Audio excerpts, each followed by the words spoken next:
ఏంటి ఈ కంగారు మాకు? అంటే గుండెపోటు వచ్చేలాంటి రిజల్ట్స్ తీసుకొస్తున్నారు.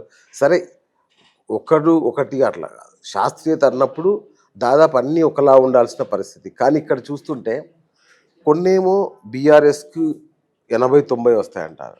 కొన్నేమో కాంగ్రెస్‌కి వస్తాయంట. అసలు ఏంటి కంగారు?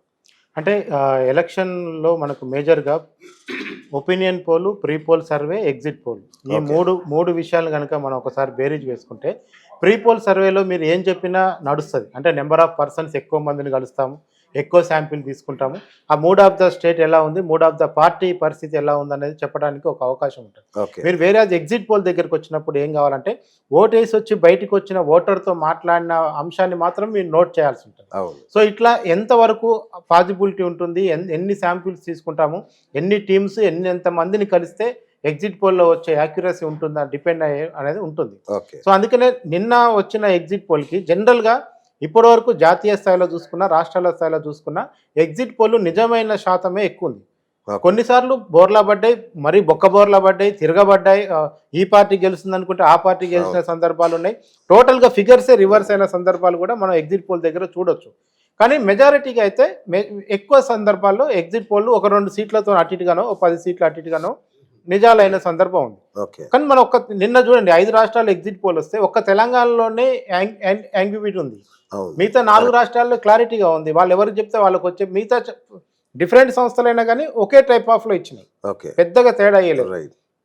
ఇక్కడ నేను ఎందుకు దీన్ని ఇక్కడ ఈ ఎగ్జిట్ పోల్‌తో డిఫర్ అయితున్నా అంటే, ఎవరు పార్టీ కోసం చేశారు, ఎవరు ఇండిపెండెంట్‌గా చేశారు అనేది తేలాలి ఫస్ట్ ఆఫ్ ఆల్. కరెక్ట్. పార్టీల కోసం చేసిన సంస్థలు పార్టీలకు అనుకూలంగా ఇచ్చాయా, హ్మ్. ఇండిపెండెంట్‌గా చేసిన సంస్థలు నిజాలు ఇచ్చాయా అనేది ఇప్పుడు మనకు బయటపడాల్సిన అంశం. ఓకే. ఎందుకంటే మీకు ఈ తెలంగాణ ఎన్నికల్లోనే ఒక 20 రోజుల క్రితమే కొన్ని సంస్థలు ప్రెస్ మీట్ పెట్టి మరి పలానా పార్టీ గెలవబోతుందని చెప్పాయి. అవును. అది ఆ పార్టీ చేసింది, ఈ పార్టీ చేసింది, 3 పార్టీలు వాళ్ళు నియమించుకున్న సంస్థలతో జరిగింది. అవును. కానీ అదేంటంటే 3ని ప్రభావితం చేయడం కోసం న్యూట్రల్ ఓటర్లు ఎవరైనా ఉన్నా కానీ, సైలెంట్ ఓటర్లు ఎవరైనా ఉంటే వాళ్ళని ప్రభావితం చేయడానికి పనికొస్తుంది. ఓకే. కానీ ఇప్పుడు ఎగ్జిట్ పోల్ అనేది ఎంతో కొంత యాక్యురసీగా అసలైన సంఖ్యలకు దగ్గరగా ఉండాల్సిన అవసరం అయితే ఉంటుంది. హ్మ్. అయితే ఇప్పుడు ఇచ్చిన ఎగ్జిట్ పోల్స్‌లలో కూడా సగానికి చీలిపోయినాయి. సగం సంస్థలు ఇటువైపు, సగం Yes. సంస్థలు అటువైపు ఇస్తే అవును. దీనికి కొత్త పదం ఏం పెట్టారంటే హంగ్ వస్తది అనే కొత్త పదం పెట్టారు. అవును. అంటే ఎగ్జిట్ సంస్థలు తేల్చుకోలేని పరిస్థితిలో దాంట్లో నుంచి పుట్టుకొచ్చిందే హంగు అని నాకు అనిపిస్తుంది. అంటే నాకు ఒక విషయం చెప్పండి. చాలా సంస్థలు మన ప్రీ పోల్ సర్వేలనే అటు ఇటుగా ఫిగర్‌లు మార్చి ఇచ్చారని డౌట్ ఉంది. అది కూడా నిన్న డిబేట్‌కి వచ్చింది. నిన్న ఒక ఛానల్‌లో 3 గంటలు లైవ్‌లో కూర్చున్నాను. ఓకే. ప్రతిసారి ఒక్కొక్క సంస్థ ఒకటి ఇస్తుంది. వీళ్ళు ఆ ఛానల్ వాళ్ళు అన్నిటిని వచ్చిన దాన్ని సరాసరి చేసి హంగు రాబోతుందని ఆ ఛానల్ ప్రకటిస్తుంది. ఎగ్జాక్ట్‌లీ. అంటే హంగు వచ్చే పరిస్థితి ఎలా ఉంటది? ఎగ్జిట్ పోల్‌లో వచ్చిన అంకెలను బట్టి హంగుని డిసైడ్ చేస్తామా? హంగుకు రావాల్సిన డిజిట్స్ వస్తే హంగు డిసైడ్ చేస్తామా అనేది కూడా చూడాలి. అయితే ఏందంటే ఒక క్లమ్జీ వాతావరణం, ఒక కన్‌ఫ్యూజన్ వాతావరణం అయితే ఈరోజు క్లియారిటీ. దీనికి ముఖ్యమైన కారణాలు ఏందంటే, ఎక్కడైతే ఉత్తర తెలంగాణలో బలంగా ఉంటామనుకున్న బీఆర్ఎస్ అక్కడ కాంగ్రెస్ పుంజుకుందనే వార్తలు వచ్చినప్పటి నుంచే ఈ డైలమా స్టార్ట్ అయింది. ఓకే. ఇంకోటి హైదరాబాద్ రంగారెడ్డిలో ఎవరు స్టేక్స్ తీసుకుంటున్నారనే విషయంలో ఒక క్లారిటీ లేకపోవడం అనేది కూడా ఈ గందరగోళానికి దారితీసింది. రైట్. మీకు ఫస్ట్ నుంచి ఉన్న మూడ్ ఆఫ్ ద వాయిస్‌లో వరంగల్, ఖమ్మము, నల్గొండ కాంగ్రెసు, ఎంతో కొంత మహబూబ్‌నగర్ అనేది ఒక లెక్క. అవును. ఆదిలాబాదు, నిజామాబాదు, మెదకు, కరీంనగర్ బీఆర్ఎస్ ఎంతో కొంత కాంగ్రెస్ ఒక లెక్క. హ్మ్. హైదరాబాద్ రంగారెడ్డిలో బీజేపీ ప్రభావం అదొక లెక్క. హ్మ్. ఇదే కదా ఇప్పటివరకు జరిగింది. అవును. కానీ నిన్న సడన్‌గా ఏమైంది? మహబూబ్‌నగర్‌లో బీఆర్ఎస్ ఎంతో కొంత పుంజుకుంది. వరంగల్‌లో కాంగ్రెస్ సమానంగా బీఆర్ఎస్ పనిచేసింది. బాగా పట్టుందనుకున్న కరీంనగర్‌లో కాంగ్రెస్, బీఆర్ఎస్ నిన్న షో చేశాయి. హ్మ్. దీంతోనే ఏమైంది? సడన్‌గా హైదరాబాద్ రంగారెడ్డి కూడా ఎవరి పల్స్‌కి అందలేదు.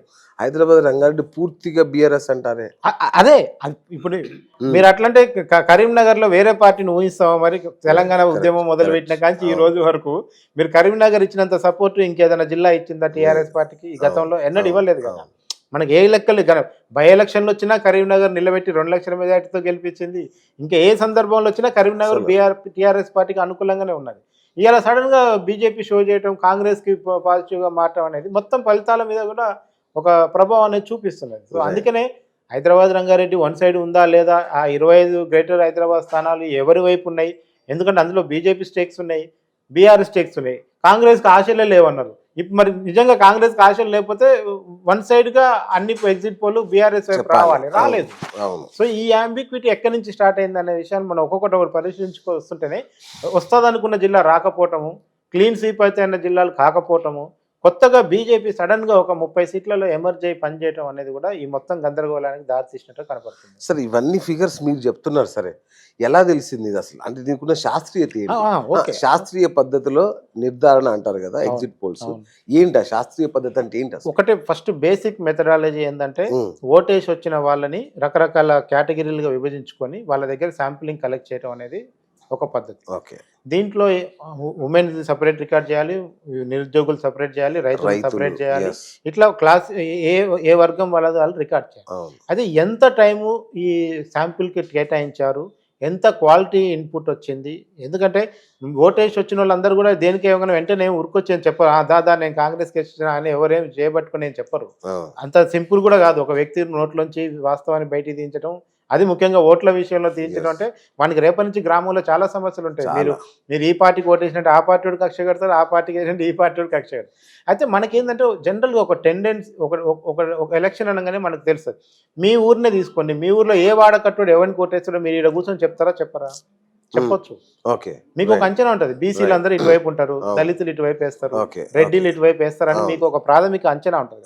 ఆ ప్రాథమిక అంచనాతో మన ఇద్దరం కూర్చొని ఇక్కడ 40 గెలిచే సీట్లు అని చెప్పొచ్చు, ఇప్పుడే చెప్పొచ్చు, కావాలంటే లైవ్ లో చెప్పొచ్చు ఎవరెవరు గెలుస్తారు. వీళ్ళ వరకు ఎగ్జిట్ పోల్ అవసరం లేదు. మీకు ఎవరికి కావాలి అంటే ట్రయాంగిల్ పోటీ వచ్చిన దగ్గర, నెక్ టు నెక్ వచ్చిన దగ్గర, విషయం తేలని దగ్గర, అట్లాంటి చోట ఎగ్జిట్ పోల్ చేసుకుని సంస్థలన్నీ కూడా 119 దాంట్లో చేయాలంటే అది కూడా టెక్నికల్ గా సాధ్యం ఎంతవరకు అని. అయితే ర్యాండమ్ పికప్ లోనే జనరల్ గా ఇప్పుడున్న ఎలక్షన్స్ డబ్బులు తీసుకునే వేస్తున్నారు అందరు ఓటర్లు, అవునా? దాదాపు ఒక 60 నుంచి 70% మంది డబ్బులు తీసుకునే ఓటేస్తున్నారు, రైట్? వీళ్ళు చెప్పే మాటను మనం ఎంతవరకు నమ్మొచ్చు? బయటకు వచ్చిన తర్వాత వాడు డబ్బులు తీసుకొని ఓటేసిన వ్యక్తి బయటకు వచ్చి నిజం చెప్తాడని గ్యారంటీ ఏంటి? అయితే డబ్బులు తీసుకునే విషయంలో కూడా ఒక సమన్యాయం జరుగుతుంది, మీకు తెలుసో లేదు. మీరు నాకు ఓటేరని తెలిసినా నేను మీ చేతిలో డబ్బులు పెట్టిపోతాను. లాస్ట్ మినిట్ లో మీరు మనసు మార్చుకొని బూత్ దగ్గర పోయినాకనైనా నాకు చేస్తారేమన్నా ఒక ఆలోచన. 3 పార్టీల దగ్గర మీరు నా ఓటర్ కాదని తెలిసినా కానీ మీకు నేను 500 కాంచి 1500 వరకు సమర్పించుకొని పోతున్నా. మీరు వేస్తారో వేయరని తెలిసినా కూడా ఇస్తున్నా. అరే నేను మీ ఓటర్ని కాదు సార్, నాకెందుకు ఇస్తున్నట్టు ఉంచుకోరో పోయితే ఖర్చులకు ఉంటాయని చెప్పి వెళ్ళిపోతాను. ఏదైనా ఈ లాస్ట్ మినిట్ లో మనసు మార్చుకుంటాడేమో. డబ్బులు తీసుకునే ఓటర్లు వేస్తున్నా అనేది, డబ్బులు తీసుకునే మీటింగ్లు వస్తున్నాయి, దాంట్లో నాకు భిన్నాభిప్రాయాలు ఉన్నాయి. అదే డబ్బులు తీసుకొని 3 కండువాలు వేసుకొని అదే మీటింగ్కి వస్తారు. మీటింగ్ల వరకు ఓకే, సేమ్ డబ్బులు తీసుకునే దగ్గర కూడా గత ఎన్నికల్లో కానీ ఒక ఏంటంటే ఇంట్లో 4 ఓట్లు ఉంటే పార్టీకి ఓటు వేద్దామని పంచుకోవడం ఒకటి జరిగింది. అంటే ఎవరికి అన్యాయం చేయదు, డబ్బులు అందరి దగ్గర తీసుకున్నాం కనుక తలా ఒక పార్టీకి తలా ఒక ఓటు వేద్దాం. ఇప్పుడు ఏమైంది, ఈసారి గెలిచే పార్టీకి 2 ఓట్లు వేసి మిగతా పార్టీలకు చెరొకటి వేద్దాం అనేది ఒక 5 ఓట్లు ఉంటే 3 గెలిచే పార్టీకి 2 మిగతా పార్టీలకు పంచుతున్నారు. ఇది జరుగుతున్నది. సో అంటే మీరు డబ్బులు తీసుకొని మనసు మార్చుకుంటా లేదానికంటే కూడా ప్రతి గ్రామంలో బూత్ స్థాయిలో పార్టీ నెట్వర్క్ ఉన్న వాళ్ళకి పలానా రామయ్య, ఎల్లయ్య, పుల్లయ్య ఈసారి ఎటు ఓటు వేస్తున్నారని తెలిసిపోతుంది. అది మనం ఈజీగా మనం పల్సులో పోయినప్పుడు కూడా ఇన్ఫ్లుయెన్సర్లు, ఒపీనియన్ మేకర్స్ అని 2 గ్రామాల్లో కూర్చొని ఉంటారు. వాడు ఒపీనియన్, వాడు ఊర్లోకి పోకముందే మనకు చెప్తాడు మా ఊరంతా కాంగ్రెస్ అంటాడు. మనం పోగానే వాడిని పట్టుకుంటే మనం పోల్తా పడతాం. అట్లాంటి ఇంకోటి ఇన్ఫ్లుయెన్సర్ ఉంటాడు, వాడు బయటకు కనబడాడు, ఇంట్లో కూర్చొని 100 ఓట్లు వేపిస్తుంటాడు. వాని దగ్గర కూడా ఎవరు ఓటు ఎడబడుతుందో తెలుస్తుంది. సో ఇట్లా పబ్లిక్ పల్స్ డీల్ ఒక్క మనిషితో మినిమం 20 నిమిషాలు మాట్లాడకపోతే మనకు ఆ మనిషి మీద ఒక అంచనాకు కూడా రాలేము. అంటే పల్స్ పట్టుకోవటంలో ఊరికైనా నువ్వు పోయి మైక్ పెట్టి నేను ఈ టీవీ నుంచి వచ్చిన ఎవరికి ఓటేస్తావు అంటే ఆడెమ్మటే కాంగ్రెస్, బీజేపీ అని చెప్పడు, చెప్పినా అబద్ధం ఉంటుంది. దాన్ని 80% అబద్ధం ఉంటుంది. సో అందుకనే ఈ క్వాలిటేటివ్ ఇన్పుట్ తీసుకునేటప్పుడు కొంచెం టైం టేకింగ్ ఉంటుంది, నెంబర్ ఆఫ్ టీమ్స్ పనిచేయాలి. ఇందులో మీరు అన్నట్టు సగం ఇంప్రెషన్ ప్రీ పోల్ సర్వేది ఉంటుంది, సగం ఎందుకంటే ప్రీ పోల్ సర్వేలో ఏ నియోజకవర్గంలో ఎగ్జిట్ పోల్ చేయాలో లేదో తెలిసిపోతుంది. నేను అనేది ఏంటంటే సగం పని ప్రీ పోల్ సర్వే చేసేస్తుంది. అంటే ఇక్కడ ఎగ్జిట్ పోల్ అక్కర్లేవు. ఇప్పుడు ఓవైసీ ఎంపీకి పోటీ చేస్తాడు, మీరు పోయి ఏమి ఎగ్జిట్ పోల్ చేసినా ఆయనే గెలుస్తారని చెప్తారు. ఇంకెవరైనా గెలుస్తారా ఆయన మీద? ఇప్పటి వరకు అయితే చరిత్రలో ఇంకో పార్టీ గెలవలే. చరిత్రలోనే చూసుకుందాం, ఓవైసీ ఫస్ట్ టైం ఆడ గెలిచినప్పటి నుంచి ఓవైసీ తండ్రి కాంచి ఇప్పటి వరకు ఇంకోటి ఎవరు గెలవలేదు. ఆడ పోయి మీరు ఎన్ని ఎగ్జిట్ పోల్ చేసినా, ఎన్ని ప్రీ పోల్ సర్వేలు చేసినా ఎంఐఎంఏ వస్తుంది. మీరు ఇలా చూడండి, ఎవరు మాట్లాడినా 6 సీట్లు ఎంఐఎంకి వదిలేసే మాట్లాడతారా? ఎంఐఎంని కూడా ఓడించేటోడు ఉండేటోడు ఉన్నాడా? ఇప్పుడు లేడు. అందుకనే అట్లాంటి సీట్లు కొన్ని తెలంగాణలో మిగతా ప్రాంతాల్లో మిగతా అభ్యర్థి మిగతా పార్టీలకు కూడా ఉంటాయి. ఉమ్, టీఆర్ఎస్ కొన్ని సీట్లు అట్లాంటి బలం ఉంటాయి, కాంగ్రెస్ కొన్ని బలమైన సీట్లు ఉంటాయి. వాటి విషయంలో ఎగ్జిట్ పోల్స్ కూడా అవసరం లేదు, మిగిలిన సీట్లకే ఎగ్జిట్ పోల్ జరుపుతారు. ఓకే. అసలు చాలా మంది 19 సీట్లు పక్కన పెట్టి 100కే exit poll pre poll survey చేసే వాళ్ళు కూడా ఉన్నారు. ఎందుకంటే ఆ 19 ఎట్లాగో 6-7 ఆయన తీసుకుంటాడు, 4-5 బీజేపీ తీసుకుంటది, ఇంకా వాళ్ళు వీళ్ళు అంతా కలిపి ఫ్రెండ్షిప్ లో పోతే ఆ 19 పక్కన పెట్టే మాట్లాడదామని మాట్లాడతారు. అట్లా ఓకే. 119లో 100 మీదనే మాట్లాడతారు ఎక్కువ మంది. ఓకే. సో అందుకనే ఎగ్జిట్ పోల్ అనేది తీసుకునే మెథడాలజీలో సైంటిఫిక్ ఉంటుంది, కాకపోతే దానికి టైం ఎక్కువ కేటాయించాలి. ఉమ్. మనం 5 o'clock ఆదరబాదర చేసే ఎగ్జిట్ పోల్లలో 5 కాదు, నిన్నైతే 3 గంటలకి. అదే మనం 3 ఇవ్వటం గంటల 5:30కి ఇచ్చారనుకోండి, 3 గంటల వరకు వచ్చిన డేటానే అనాలిసిస్ చేసినట్లు లెక్కేసుకోవాలి. అవును, అవును. ఆ తర్వాత 10 to 14% పోలింగ్ జరిగింది, ఏది 5 తర్వాత. మరి మరి ఆ 10 to 14 ఎవరికి పడ్డది? ఉమ్, అధికార పార్టీ పడ్డదా, ప్రతిపక్షానికి పడ్డదా? లేదు, కొంతమంది బతిలాడుకొని మళ్ళొకసారి పైసలు ఇచ్చి కూడా వేయించుకున్నారని కూడా చెప్తున్నారు. అది ఎవరు వేయించుకున్నారు, ఎలా వేయించుకున్నారు, ఇవన్నీ కూడా నియోజకవర్గాల వారీగా లాస్ట్ 5 తర్వాత ఏ నియోజకవర్గంలో పోలింగ్ ఎక్కువ పెరిగిందో అక్కడ ఏం రిజల్ట్ వచ్చిందో దాన్ని బట్టి ఆ లాస్ట్ మినిట్ అడ్వాంటేజ్ ఏ పార్టీ తీసుకుందనేది మనం డిసైడ్ చేయడానికి ఉంటుంది.